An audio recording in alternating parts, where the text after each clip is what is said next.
Hello and welcome to Fast Thinking. My name is Leah Scheunemann, and I am the Deputy Director of the Transatlantic Security Initiative in the Atlantic Council's Scowcroft Center for Strategy and Security. It has been a big week for President Biden during his first visit to Europe as America's new president. There were smiles at the G7 in Cornwall, elbow bumps in Brussels with the EU and NATO, and a lakeside face-off with Putin in Geneva. So on this episode of Fast Thinking, we're asking, what were the top takeaways from President Biden's first foreign trip?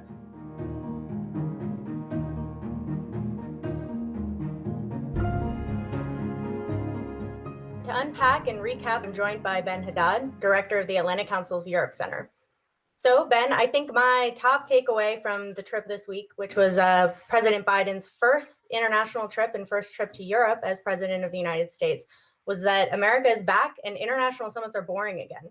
What do you think? Yeah, hi, Leah. Look, I agree with that. I think it was a really strong signal from the president to devote his first international trip to Europe. He's put reasserting American leadership through alliances at the heart of his foreign policy vision. And so the sequencing, I think, was really important. You had relaunching of multilateralism at the G7 with very important messages on vaccinating the world, on tackling climate change, on addressing China together at the G7. It's important to notice that the 2020 G7 communique did not mention China. So that's really a progress on both sides of the Atlantic. And then, of course, the NATO and the EU summits, which are really an opportunity to put the transatlantic relationship at the core of the president's agenda. There's still a lot of work to be done. You know, summits are about charting a roadmap, but it was a really important signal, symbolically, politically, seeing trust being rebuilt, seeing these good personal relationship that we've seen, in the bilats between the president and his European counterparts. And now it's time to work. Now it's time to put forward this agenda on tech. You know, we saw the announcement of a trade and tech EU-US Council to shape common norms and standards on digital issues, on China, of course, on climate, and on vaccinating the rest of the world. COVID is not over, especially for countries beyond the European Union and the United States. So there's a really heavy agenda, but I think that was a good start for it. Yeah, those are really great points. I think what really struck me about this first trip is how little news was being made. I think a lot of the things, especially from the NATO perspective, were very expected. Nothing really shocking, except maybe the focus on China, but again, not an overwhelming focus on China. I think the President Biden's team going into this Putin meeting as well were clearly trying to not make news. I think the goal of the entire summit, you could say, was to not make news, or at least not make it in the way that Trump made news with Putin. And I think even Biden's reaffirmation of Article 5, again, that's not news. Biden's been saying those talking points since he was elected. He had those same messages on the campaign trail. Nothing really huge here, but it is a sacred obligation in his mind, and that is important for messaging purposes as well. I think my second takeaway was that it was not a reset in the sense that things are not brand new. So it's a new chapter substantively because of all of the new challenges that the transatlantic alliance is facing, as well as Europeans. And I think that we're seeing a back to business, but back to business as a usual way of doing business, which is working with allies, working, cooperating with them instead of humiliating them and taking punitive measures against them to undermine our collective security. But, to your point, there's still a lot of business to do. So what do you think? Yeah, look, I completely agree. I mean, Biden's been vice president for 8 years. He was the chairman of the Foreign Relations Committee at the Senate. He comes with a team that's very experienced, that also worked a lot in the Obama administration. So these are people who know how to organize an international summit, to organize visits, and clearly we've seen them being on message. And in this respect, there was no surprise, and it was in sync with what we've seen in the last few months. I mean, the NATO summit, I think especially, was very important to turn the page of the Trump years and reaffirm America's commitment to collective defense through Article 5. But I think, the meeting with the EU was the first US-EU summit in 7 years. It was also a way to look at the transatlantic relationship, I think, a little differently. I mean, it goes beyond just security and defense issues.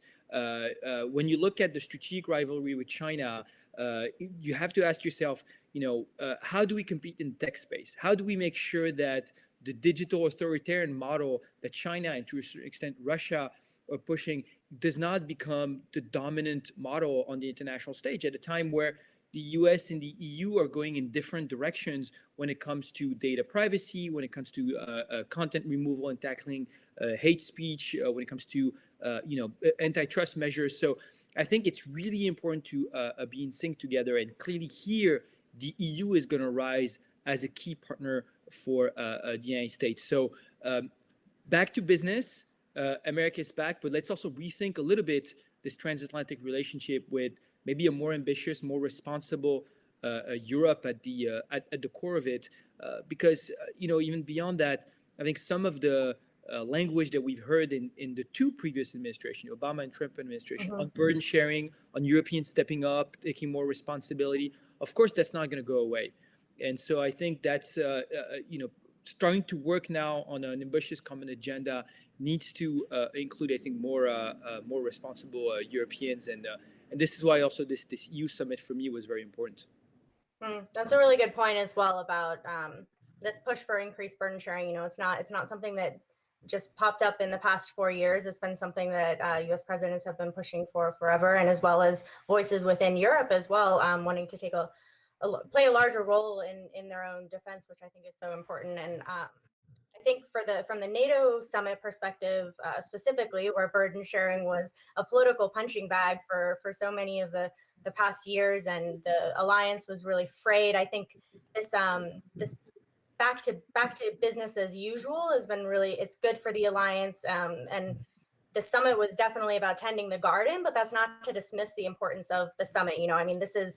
This is a new era, a new chapter in transatlantic relations. I think, we have the US president coming out onto stage, and we're not worried whether or not he's going to pull the United States out of NATO. We're actually back to discussing these policy issues that really matter. And so there's a lot, I think, of tending of the garden that was happening that's important for laying the groundwork for addressing all of these issues that we're going to be facing together going forward that you've already touched on. Tech, another one that's big on NATO's mind, but not making waves in the same way that China is just resilience to disinformation, resilience to political warfare, resilience of critical infrastructure, all of these things that kind of get lumped into this umbrella of hybrid. I think there's a lot of work that NATO needs to be doing in that space, as well as cooperating with the EU, obviously.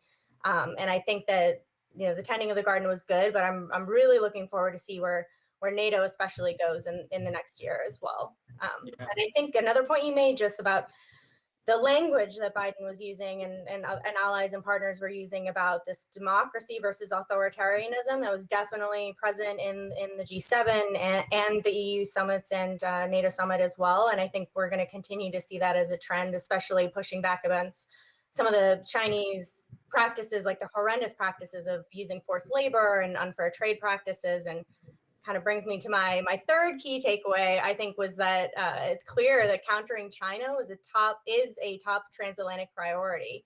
And so do you want to talk a little bit about that? I'm also curious just your thoughts on the EU halting the CAI agreement. Yeah, look, I think there's a lot of space for convergence between the United States and Europe when it comes to tackling China. We've seen a shift in mood on both sides of the Atlantic, accelerated by the pandemic and accelerated by Chinese, secrecy over the handling of the pandemic, Chinese aggressive behavior in recent months.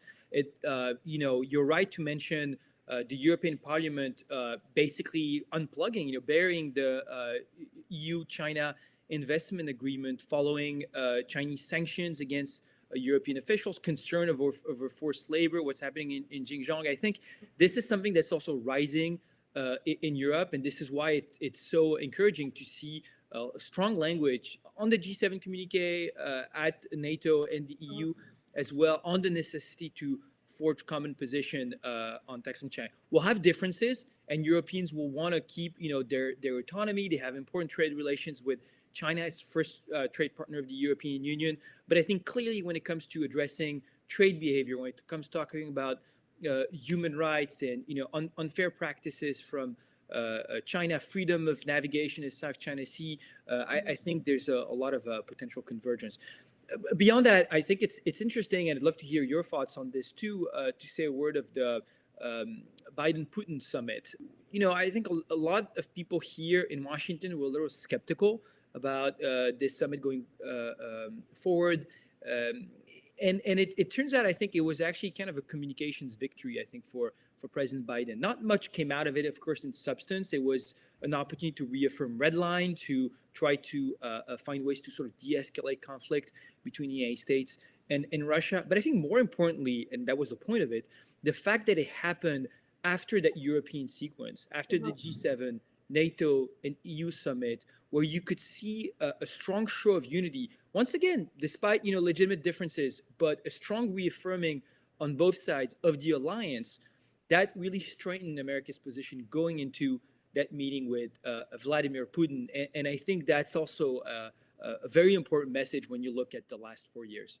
I think that's the big takeaway for me is how important it is to have dialogue at the high level, but specifically to have a coherence of messaging on the U.S. side that will enable working level conversations to move things forward. I mean, I can't imagine being someone in the Trump administration working on Russian arms control issues when you don't know what your president is going to come out and say during his meeting with President Putin. So I think that in and of itself is a really positive thing, but ultimately, like everything else we've been discussing so far, there's a lot more work to do. And I am looking forward to seeing more, not to overuse the phrase red line, but some more specifics drawn out from what constitutes just irreproachable behavior from the Russians. I think there's going to be a lot of space in this New START renegotiations to kind of extend into the space of cyber and space specifically, where I think these are new domains that weren't captured in previous arrangements. And there's a lot of space, I think, for Europeans to be playing in that role as well. Talking about confidence building measures in the cyber domain and space. I think these are areas where non-nuclear states also have a huge role, as well as obviously being under the nuclear umbrella of NATO.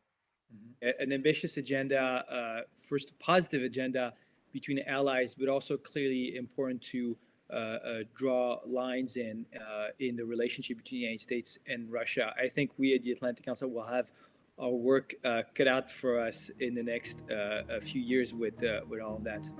I look forward to talking about it more with you.